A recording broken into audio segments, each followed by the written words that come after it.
جمعۃ المبارک کا بیان حضور سرور دو عالم صلی اللہ علیہ وسلم کی اہل بیت اور صحابہ کرام کا آپس میں تعلق کیسا تھا، قرآن مجید اور احادیث کی روشنی میں ہم اس کا جائزہ لیں گے۔ جس زمانے میں ہم جی رہے ہیں، ایک طبقہ صحابہ کو بہت زیادہ اٹھایا ہوا اور اہل بیت کو بالکل چھوڑا ہوا، اور دوسرا صحابہ کرام کے خلاف تنقید اور تبرہ اور اہل بیت کو اٹھایا ہوا۔ ایک نے صحابہ کو اتنا اٹھایا کہ یزید کو بھی رضی اللہ کہہ دیا، اور دوسرے نے امام علی مقام مولا علی کرم اللہ وجہ الکریم حسنین کریمین کی اتنی محبت کہ ان کی وجہ سے رسول پاک صلی اللہ علیہ وسلم کے ساتھ آرام کر رہے حضور کے صحابی صدیق اکبر کو بھی نہیں چھوڑا۔ اب آئیے آج کی بیان میں قرآن مجید کی روشنی میں اور احادیث کی روشنی میں ہم اس بات کا جائزہ لیں گے۔ دعا ہے اللہ ہمیں عمل کی توفیق عطا فرمائے۔ معزز سامعین محترم، میں نے سورۃ الفتح کی آیت کے چند الفاظ تلاوت کیے۔ اللہ فرماتا ہے محمد الرسول اللہ والذین معہ اشداء علی الکفار۔ یہ مسئلہ یاد رکھ لیں، جب قرآن مجید میں سرکار کا نام آئے پھر انگوٹھے نہیں چومنے، اور پھر درود بھی وہاں نہیں پڑھنا، درود بعد میں پڑھنا ہے جب قرآن کی آیت ختم ہو جائے، کیونکہ قرآن پڑھنا سنت ہے، قرآن سننا کیا ہے بھائی؟ فرض ہے۔ تو فرض کی اہمیت سنت سے زیادہ ہے۔ درود پڑھنا سنت ہے اور قرآن پڑھنا سننا فرض ہے۔ تو جب قرآن کی آیت پڑھی جا رہی ہو، چاہے خطبہ ہو، اعلیٰ حضرت نے، حالانکہ اعلیٰ حضرت کتنے بڑے عاشق ہیں، لیکن اعلیٰ حضرت نے بھی یہ بات لکھی ہے فتاوی رضویہ میں کہ اکثر لوگ آیتیں جب ختم میں بھی یہ آیت آتی ہے ما کان محمد ابا احد من رجالکم، وہاں سب لوگ چوم رہے ہوتے ہیں۔ غلط ہے، منع ہے، کیونکہ یہ شریعت کا مسئلہ ہے۔ عشق اپنی جگہ، عشق شریعت کے مد نظر رکھ کے کیا جائے۔ جہاں شریعت نے پابندی نہیں لگا وہاں عشق کرو، لیکن جہاں پر پابندی ہے وہاں پر عشق کو تھوڑا سا روک لو، کیونکہ شریعت کے ساتھ شریعت کی تابع داری بھی اصل میں عشق ہے۔ شریعت ہے کس کی بھائی؟ سرکار کی، سرکار کا بتایا ہوا قانون ہے۔ تو اعلیٰ حضرت نے یہ لکھا ہے کہ جب جو جمعے کا خطبہ ہے عربی والا، اس وقت یا جب قرآن کی تلاوت ہو، نبی پاک صلی اللہ علیہ وسلم کا نام نامی آئے، تو اس وقت درود نہیں پڑھنا، صرف اس آیت کو، اس نام کو سننا فرض ہے، نہ بیچ میں انگوٹھے چومنے ہیں، نہ درود پڑھنا ہے۔ پر میں عام حالت میں حضور کا نام آئے، جب میں آپ ترجمہ کروں گا تو سرکار کا نام آئے گا تو انگوٹھے بھی چومو اور صلی اللہ علیہ وسلم بھی کہو۔ ٹھیک ہو گیا؟ مسئلہ سمجھ آ گیا نا؟ تو اس لیے ہمارے بھائی ہیں ماشاءاللہ، عاشق ہیں، محبت کرتے ہیں حضور سے، تو انہوں نے چوما تو مجھے یہ مسئلہ یاد ہے، تو یہ مسئلے کی اصلاح ضروری ہے۔ تو اللہ نے فرمایا، اب میں ترجمہ پڑھ رہا ہوں، آپ چاہے پڑھو۔ اللہ فرماتا ہے محمد الرسول اللہ صلی اللہ علیہ وسلم، محمد صلی اللہ علیہ وسلم اللہ کے رسول ہیں، والذین معہ، جو ان کے ساتھ ہیں، اشداء علی الکفار، ان میں دو عادتیں ہیں۔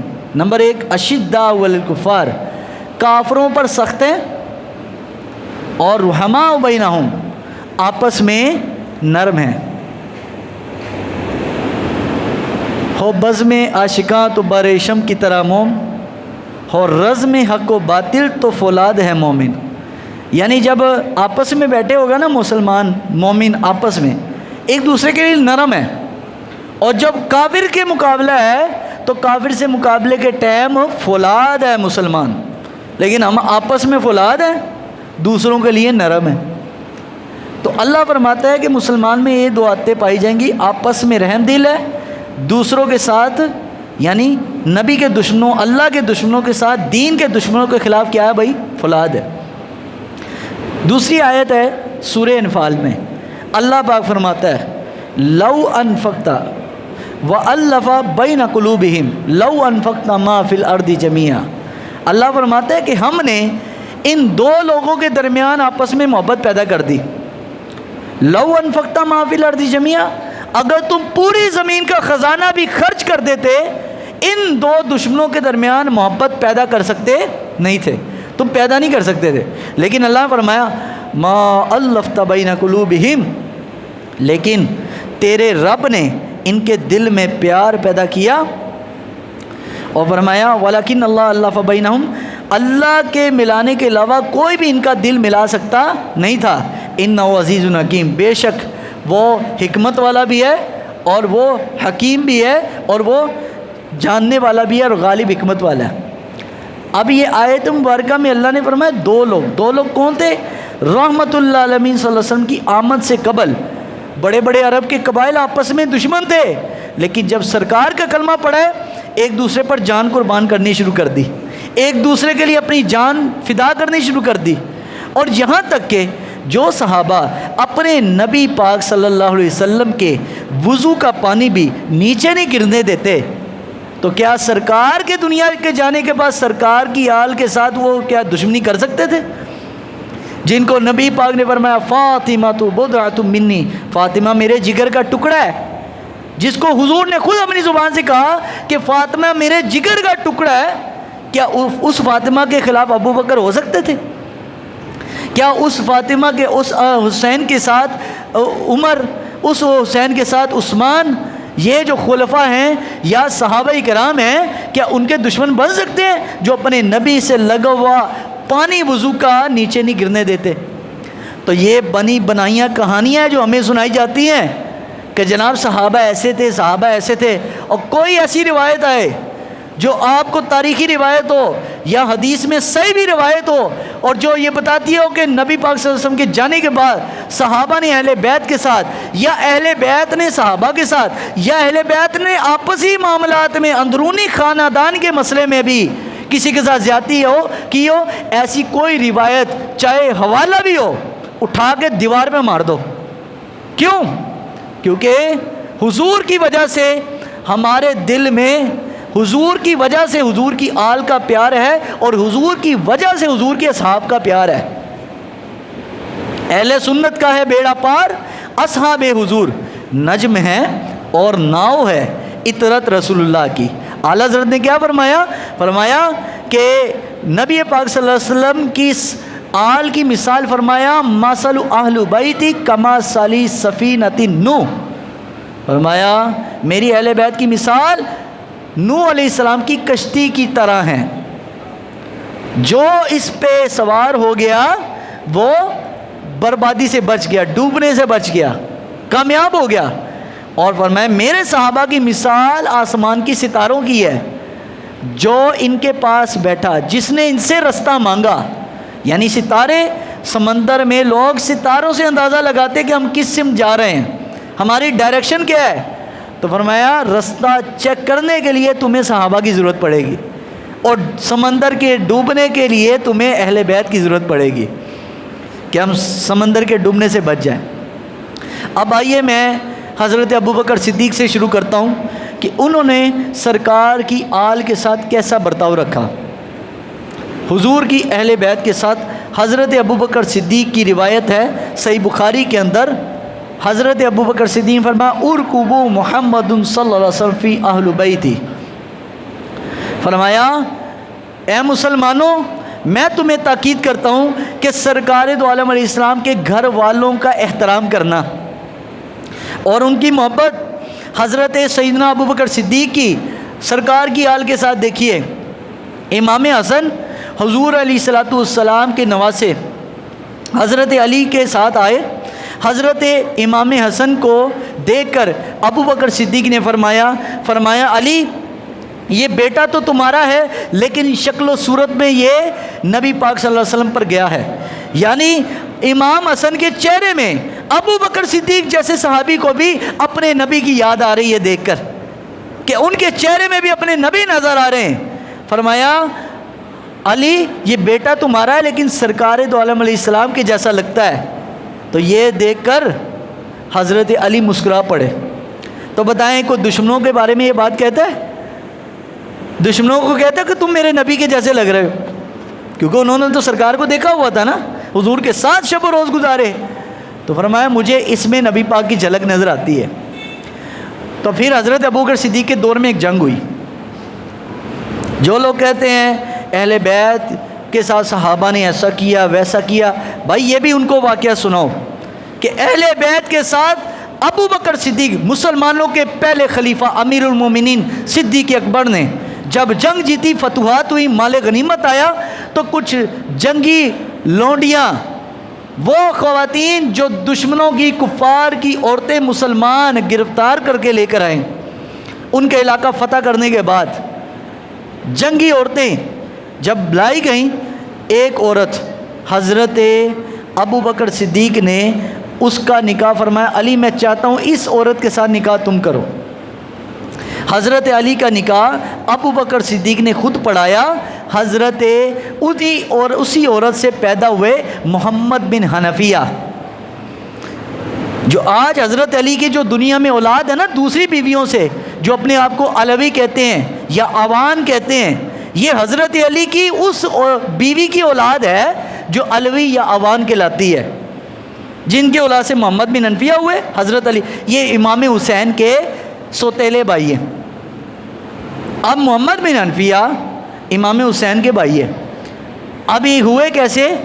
اس عورت کے جو ابو بکر صدیق نے جنگ میں فتح کر کے غزوات میں لونڈی لے کر گرفتار کر کے لے گا، ابو بکر صدیق نے نکاح کیا حضرت علی کے ساتھ. تو کبھی کوئی دشمنوں کو کوئی عورتیں دیتا ہے؟ اور بھی امیر المومنین چاہے تو خود کر سکتے تھے نکاح، لیکن نہیں کیا. حضرت علی کے ساتھ اس کا نکاح کروایا اور بتا دیا کہ ہمارے دل میں رسول اللہ صلی اللہ علیہ وسلم کی آل کی محبت سب سے زیادہ ہے، حضور کی اہل بیت کی محبت سب سے زیادہ ہے. اب آئیے دور آتا ہے حضرت سیدنا عمر رضی اللہ تعالیٰ عنہ کا. عمر ابن الخطاب امیر المومنین، ایران فتح ہوا. ایران فتح ہوا تو ایران کے بادشاہ کا سر کے اوپر جو تاج رکھا جاتا تھا وہ تاج بھی لایا گیا، اور اس کے مال سونا چاندی محل سے، ایران کے بادشاہ کا محل سارا مدینہ منورہ مسجد نبوی کے صحن میں ڈھیر لگایا اس کے خزانے کا. اب ڈھیر لگا ہوا ہے، اور باہر مسجد نبوی کی وہ تمام عورتیں جو جنگی قیدی بنا کر لائی گئیں، وہ تمام عورتیں بھی لائن میں کھڑی. اب لائن میں کھڑی ہو گئیں تو تعارف کروایا کہ یہ فلاں عورت ہے، یہ فلاں وزیر کی عورت ہے، یہ فلاں وزیر کی عورت ہے. اس میں ایک نوجوان لڑکی تھی اور نام تھا ان کا شہر بانو. شہر بانو کون ہے؟ یہ وہی خاتون ہے جو کربلا میں امام حسین کی بیوی بن کر گئی تھی. تو لوگوں نے حضرت عمر سے کہا، عمر اپنے بیٹے کا نکاح اس عورت کے ساتھ کر دو، یہ اس لڑکی کے ساتھ کر دو، یہ ایران کے بادشاہ کی بیٹی ہے، ایران کے بادشاہ کی شہزادی ہے، تو شہزادیوں کو نکاح شہزادوں سے اچھا لگتا ہے، تو آپ امیر المومنین ہیں، اپنے بیٹے عبداللہ سے اس کا نکاح کر دیں.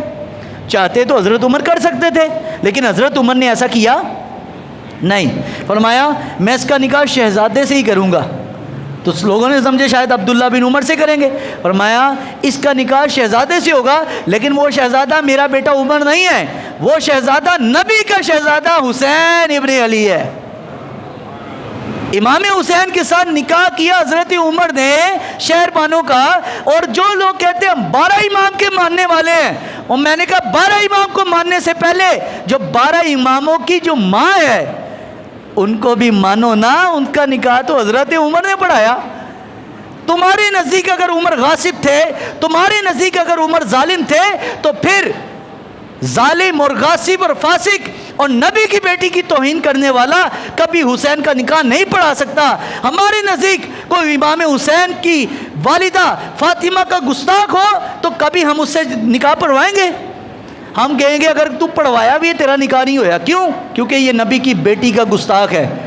لیکن حسین کا نکاح پڑھانے والا اس کا نام امیر المومنین عمر ابن الخطاب ہے.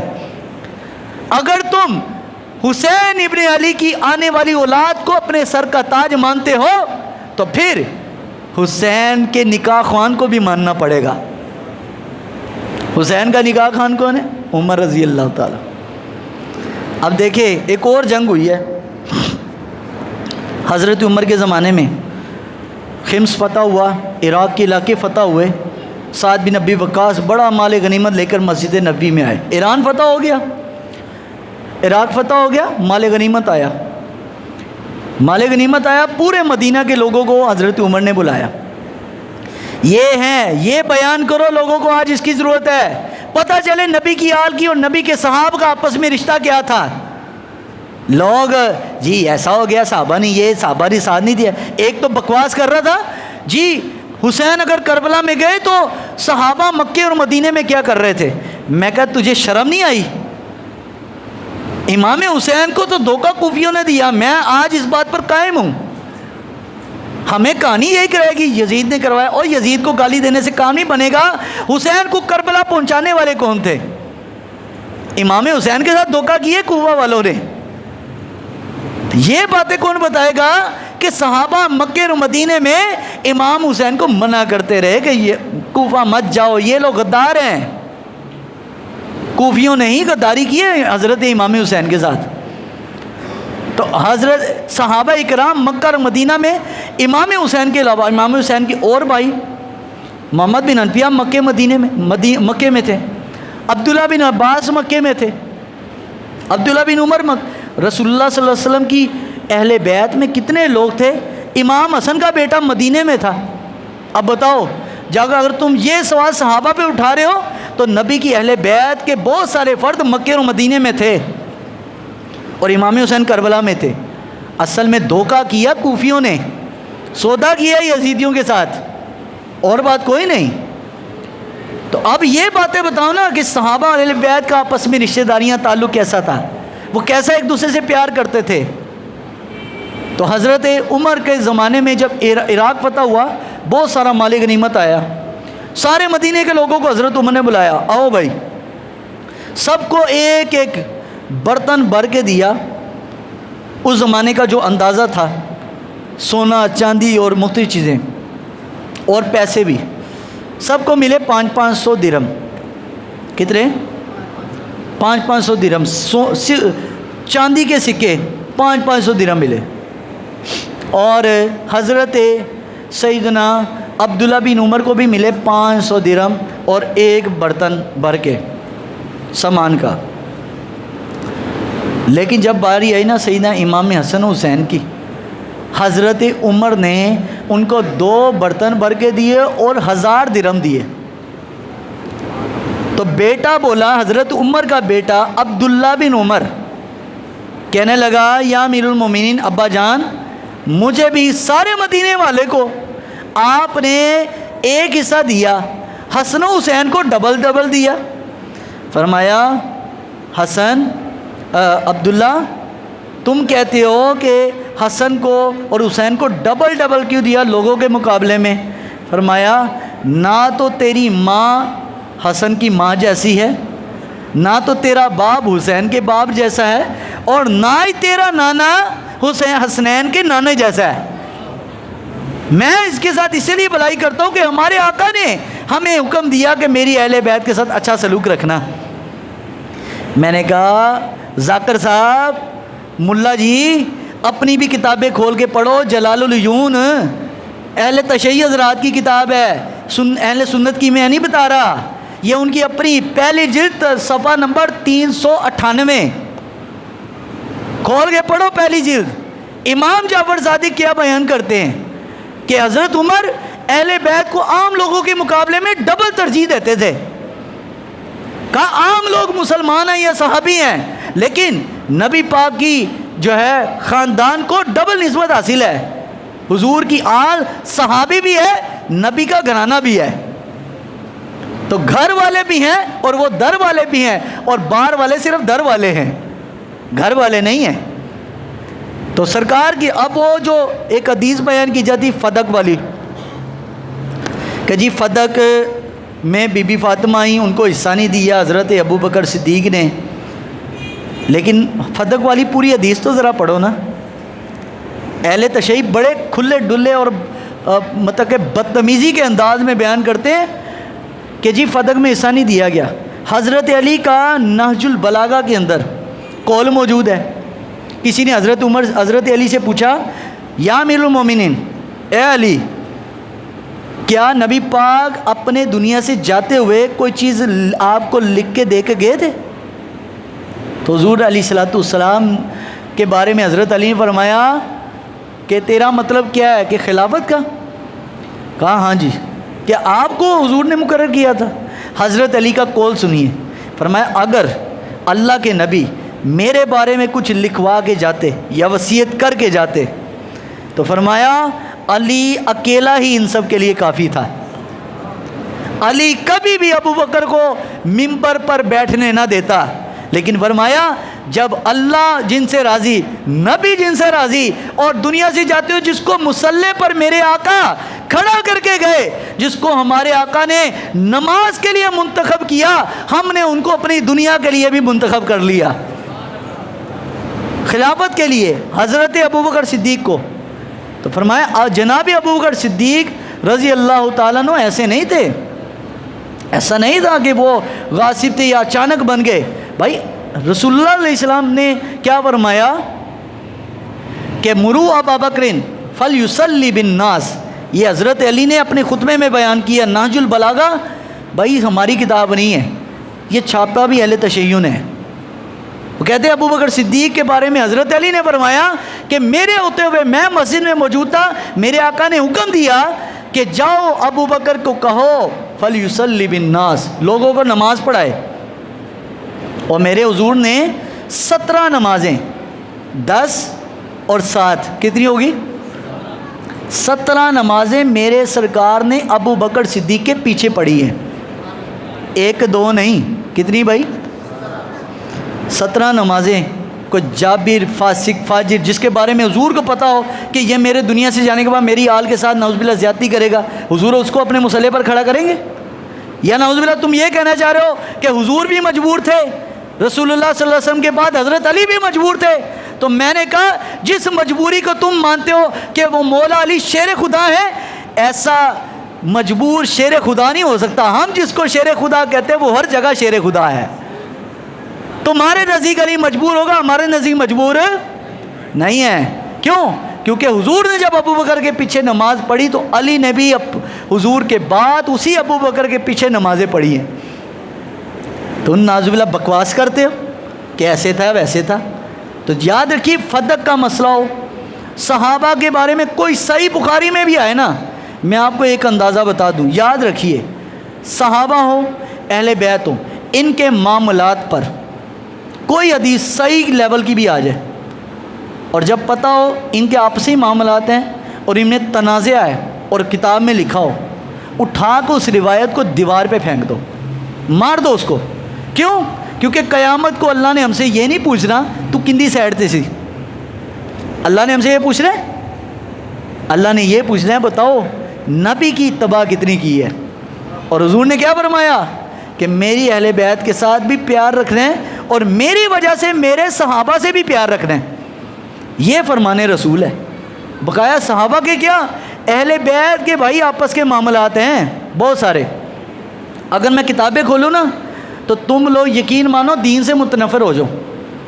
ہم تو پڑھتے ہیں نا ان باتوں کو، ہم تو گہرائی میں جا کے پڑھتے ہیں کہ بھائی پیچھے کیا تھا، کتابوں میں کیا آیا. اب کتابوں میں بہت ساری چینجنگز بھی ہوئی ہیں.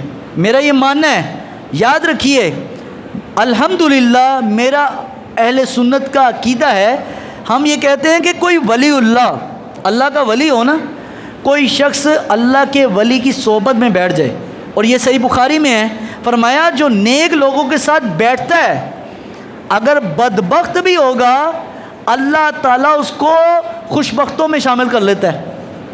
ولیوں کے پاس بیٹھنے کا برکت یہ ہے. تو یار جو میرے سرکار کے پاس بیٹھتے ہوں گے ان کا کیا مقام ہوگا. اور اہل سنت یاد رکھیے، اہل سنت و جماعت کا، بس یہ آخری بات کہہ رہا ہوں، اہل سنت و جماعت کا متفقہ عقیدہ ہے کہ جو صحابی ہو حضور کی صحبت میں 1 منٹ کے لیے بھی بیٹھ گیا نا، 1 منٹ کلمہ پڑھنے کے بعد 1 منٹ کے لیے بیٹھا اور اس کی ایمان پر موت ہو، تو میرے سرکار نے کیا فرمایا، میرے حضور صلی اللہ علیہ وسلم ارشاد فرماتے ہیں اللہ تعالیٰ ایسے بندے کو وہ مقام دیتا ہے کہ ان کے ساتھ جنت کا وعدہ ہے. جس نے ایک لمحے کے لیے بھی بیٹھا, جو ایک لمحے کا صحابی ہے, 1000 غوث اعظم بھی ہو جائیں تو اس ادنا درجے کے صحابی تک بھی پہنچ سکتا. صحابی تو بڑی بات ہے, صحابی کے گھوڑے کے ناک میں جو گرد گئی ہے نا, اس مقام تک بھی وہ ولی اللہ نہیں پہنچ سکتا. صحابی تو بڑی عالی شان ہے. تو جو بکواس کرے کہ صحابہ آپس میں جنگ کے لیے, سیٹ کے لیے, مال کے لیے لڑے تھے, تو بھائی ہمارا ولیوں کے بارے میں یہ, ولیوں کے پاس بیٹھ جائے بندے کے اندر سے دنیا نکل جاتی ہے. جو رسول پاک کے پاس بیٹھے ان کو مال, دنیا, منصب کا لالچ کیا تھا بھائی؟ نہ ان کے دل میں کوئی لالچ نہیں تھا, کیونکہ ان کا انکار کرنا گویا کہ نبی پاک کی تربیت کا انکار کرنا ہے, اور ان کو مان لینا سرکار کی تربیت کو مان لینا. تو صحابہ آپس میں بہت پیار رکھتے تھے, ان کی بڑی محبت تھی. جو روایتیں ان کے پیار میں ہیں وہ بیان کرو نا, کیونکہ وہ بیان کرنے سے دکانداری نہیں چلے گی, وہ بیان کرنے سے شیعہ نہیں رہے گا, وہ بیان کرنے سے کوئی بدعقیدہ خارجی نہیں رہے گا, وہ بیان کرنے سے دکانداری بند ہوتی ہے. اور اگر اختلافی روایتیں بیان کرے, انہیں شیعہ نے کہنا واہ واہ کیا بات ہے, یہ تو اہل بیت کا محب ہے. اور جو صحابہ کو مانتا ہو جی ہے تو صحابی دا بڑا عاشق ہے. ٹھیک ہے, تو یاد رکھیے جو صحیح روایتیں ان کی محبت پر ہیں وہ بتائیں لوگوں کو. صحابہ کرام اہل بیت نے آپس میں رشتہ داریاں کی ہیں. حضرت عمر نے حضرت علی رضی اللہ تعالیٰ عنہ کی بیٹی کے ساتھ نکاح کی ہے, وہ بتائیں ذرا. اس کے بعد حضرت سیدنا جعفر کی بیوی حضرت ابوبکر کے نکاح میں آئی, حضرت علی کی لگی بھابھی, ان سے ایک بیٹا پیدا ہوا. اب وہ بیٹا پیدا ہوا, حضرت ابوبکر دنیا سے چلے گئے. اب تیسرا اس عورت نے نکاح کیا, اسما بنت امیس نے, حضرت جناب علی المرتضیٰ سے, اور حضرت علی کے پاس وہ بچہ تھا ابوبکر کا, اور پرورش اس کی کر رہے ہیں حضرت علی. تو حضرت علی نے فرمایا یہ بیٹا تو میرا ہے لیکن پیدا ابوبکر صدیق سے ہوا ہے. اب حضرت ابوبکر کی بیوی کے ساتھ نکاح کیا حضرت علی نے. تو بھائی کوئی اپنے دشمنوں کے بچے پالتا ہے؟ اپنے دشمنوں کے بچے پالتا ہے؟ حضرت علی نے اس کو پالا بھی, اس کی شادی بھی کی. اب بتائیں, یہ روایتیں بیان کریں نا, کدی تسی اے روایتیں انہوں کو نہیں سنو گے. یہ روایت آپس میں رشتہ داری, اور یہاں تک کہ یزید کا بھی امام حسین سے رشتہ تھا ایک حوالے سے. عبداللہ بن جعفر حضرت امام حسین کے چچا زاد بھائی ہے. عبداللہ بن جعفر کی بیٹی ہے ام محمد, اور وہ نکاح یزید کے نکاح میں, اور یہ رشتے میں لگی حضرت امام حسین کی بھتیجی. امام حسین کی بھتیجی ہے, اور کس کے نکاح میں ہے؟ یزید کے. کس کے بھائی؟ دی بھائی. اور یہ رشتہ کس نے کروایا تھا؟ حضرت امیر معاویہ نے. تو بھائی اگر امیر معاویہ دشمن ہوتے امام حسن حسین کے, تو کبھی امام حسن حسین اپنی بھتیجی کا رشتہ ہونے دیتے یزید کے ساتھ؟ انہوں تو اچھی سوچ سے رشتہ دیا تھا, وہ بعد میں یزید فاسق نکل آیا. لیکن رشتہ کس کے منہ پر ہوا؟ حضرت امیر معاویہ کے. اور کئی سال سے ہر مہینے امام حسن اور حسین کے لیے 1 لاکھ درہم حضرت امیر معاویہ تحفہ بھیجتے تھے. اور کئی سالوں تک امام حسین نے بھی وظیفہ لیا, امام حسن نے بھی لیا. تو بھائی دشمنوں سے کوئی پیسے لیتا ہے؟ وہ تو کہتا ہے تم لوگ دشمن ہو, ہمارے باپ کے دشمن ہو. لیکن انہوں نے کبھی زندگی میں نہ امام حسین نے کہا نہ امام حسن نے کہا. وظیفہ لیتے رہے, 1 سال وظیفہ, 1 مہینے وظیفہ لیٹ ہوا تو کیا ہوا؟ بالآخر امام حسین انتظار کر رہے, کئی لوگوں سے قرض لے لیا. ایک شخص مدینہ سے گیا ملک شام, حضرت معاویہ کو بتایا کہ حسن تو بڑے مقروض ہو چکے ہیں. تو حضرت سیدنا امیر معاویہ نے 10 لاکھ درہم بھیجے حضرت امام حسن حسین کے لیے. تو بھائی دشمنوں سے کوئی پیسے لیتا ہے؟ بولیں اگر کوئی اہل تشیع بیان کرے تو بھائی ان کی دکانداری بند ہوتی ہے, اس کا تو سارا مدعا ہی بیٹھ جاتا ہے کہ حضرت امیر معاویہ دیتے تھے پیسے. یہ حالانکہ ان کی اپنی کتابوں میں لکھا ہے جلال العیون کے اندر, اور بیان کرنے والے کون ہیں؟ امام جعفر صادق. کوئی صحابی نہیں بیان کر رہا, اہل بیت بیان کر رہے ہیں. اللہ تبارک تعالیٰ کی بارگاہ میں دعا ہے اللہ ہمیں عمل کی توفیق عطا فرمائے.